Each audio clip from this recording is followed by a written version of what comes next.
अगर इंडिया को सेमीफाइनल में जाना है तो इंडिया को विराट कोहली मांगता है। अब विराट तो इंडिया के लिए खेल नहीं रही, तो सवाल यह है कि कौन बनेगा अगला विराट कोहली। मतलब कौन वो होगा जो वो करके दिखाएगा जो 2012 या 2022 में विराट कोहली ने करके दिखाया था। क्या वो अभिषेक शर्मा होंगे, क्या वो ईशान किशन होंगे, तिलक वर्मा होंगे, या फिर संजू सैमसन को जगह मिलेगी, या फिर हम मान लेंगे सूर्या, हार्दिक, शिवम, रिंकू, इनमें से कोई होगा। ये सवाल बहुत इंपॉर्टेंट है, और ये सवाल इंपॉर्टेंट इसलिए है क्योंकि इंडिया एक्चुअली विराट कोहली मांग रही है। हाँ, वो पारी जो विराट ने 2012 में खेली थी श्रीलंका के सामने, जब 300 प्लस का स्कोर चेस करना था और ये था कि भाई साहब 40 ओवर में जीत जाना है, और विराट ने 36 ओवर में मारे खत्म कर दिया था। या फिर वो वाला मैच जहां पर पाकिस्तान के सामने आपको याद होगा कि 8 पे 28 शहीद थे, पावर प्ले में 3 विकेट गिर गए थे, और उसके बाद इंडिया मैच जीत गई थी। इंडिया को वही मांगता है क्योंकि इस वक्त इंडिया की हालत खराब है।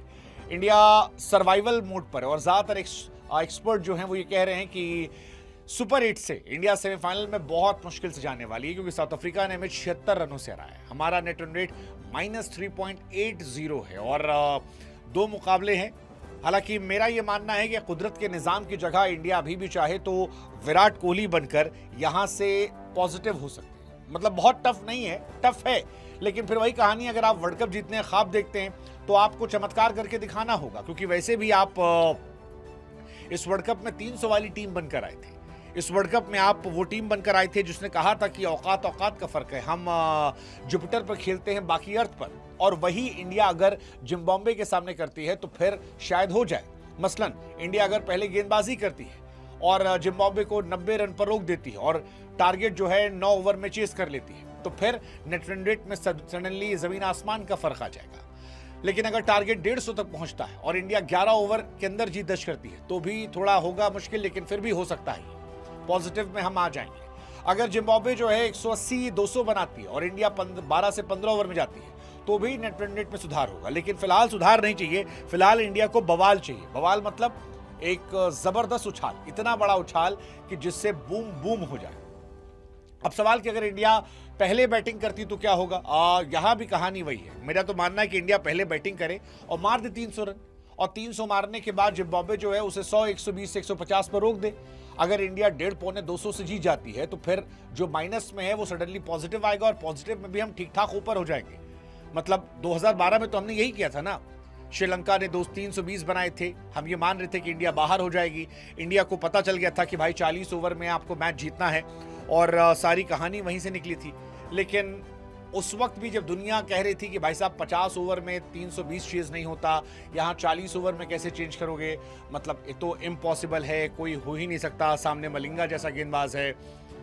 तब इंडिया ने मारा था और जबरदस्त मारा था। मतलब ऐसा मारा था कि सचिन सहवाग के आउट होने के बाद भी विराट ने वो मैच अकेले अपने दम पर जिताया था, सिंगल हैंडेडली 86 गेंदों पर 133 रन। मुझे तो इनफैक्ट वो ओवर याद है मलिंगा का, जिसमें 37th ओवर था, 33rd या 4th ओवर था, जिसमें विराट कोहली ने एक छक्का और 4 चौके मारे थे। मतलब वो कमाल था। 20 गेंद रहते हमने वो मैच जीता था, 40 ओवर भी नहीं खेला था, और 320 जो है वो हमने उस दिन 36.4 ओवर में हासिल कर लिया था। और वहीं से इंडियन क्रिकेट का स्टैंडर्ड जो है बदल गया। इनफैक्ट पाकिस्तान वाला मैच भी ऐसा ही था। इंडिया ने पाकिस्तान वाले मैच में भी 8 पे 28 जो था, हारिस रऊफ को 2 छक्का, नवाज को मारा, और इंडिया मैच जीत गई थी। सो मैं एक्सपेक्ट कर रहा हूं कि अगर इंडिया वाकई में वर्ल्ड कप उठाना चाहती है तो अब उसे साउथ अफ्रीका या फिर वेस्ट इंडीज पर निर्भर नहीं होना होगा। उसे सोचना होगा कि भाई साहब हमारे पास ऑप्शन है। आप पहले बैटिंग कर रहे हो, आओ स्कोर बोर्ड पर 300 ठोको और उनको 100-150 पर ऑल आउट करो, अपना नेट रन रेट पॉजिटिव कर लो। अगर आप पहले बॉलिंग करो 100-125 पर उनको ऑल आउट करो, और आप 7 ओवर, 8 ओवर, 9 ओवर, 10 ओवर में मैच खत्म करो और जीत के चले जाओ। अगर आप ये कर ले रहे हो तो आपकी बल्ले बल्ले है, और अगर आप ये नहीं कर पा रहे हो तो it's better pack your boots, क्योंकि कुदरत के निजाम से आप यहां जीत भी जाओगे तो आगे लटक जाओगे। फलानी टीम फलाने को, फलाना धमाके को, ये सब चलता नहीं है। कुदरत के निजाम से वर्ल्ड कप नहीं जीताते। वर्ल्ड कप जीतना है तो फिर आपको जज्बा दिखाना पड़ेगा। जज्बा टॉप ऑर्डर से अभिषेक को, ईशान को, तिलक को। ईशान पर तो फिर भी भरोसा है, अभिषेक तिलक को दिखाना है। अब अभिषेक और तिलक जो है अगर ये उस मोड में आते हैं विराट कोहली वाले, तो इंडिया वापस आ जाएगी। लेकिन सवाल फिर वही है, कौन बनेगा इंडिया का अगला विराट। Let's see.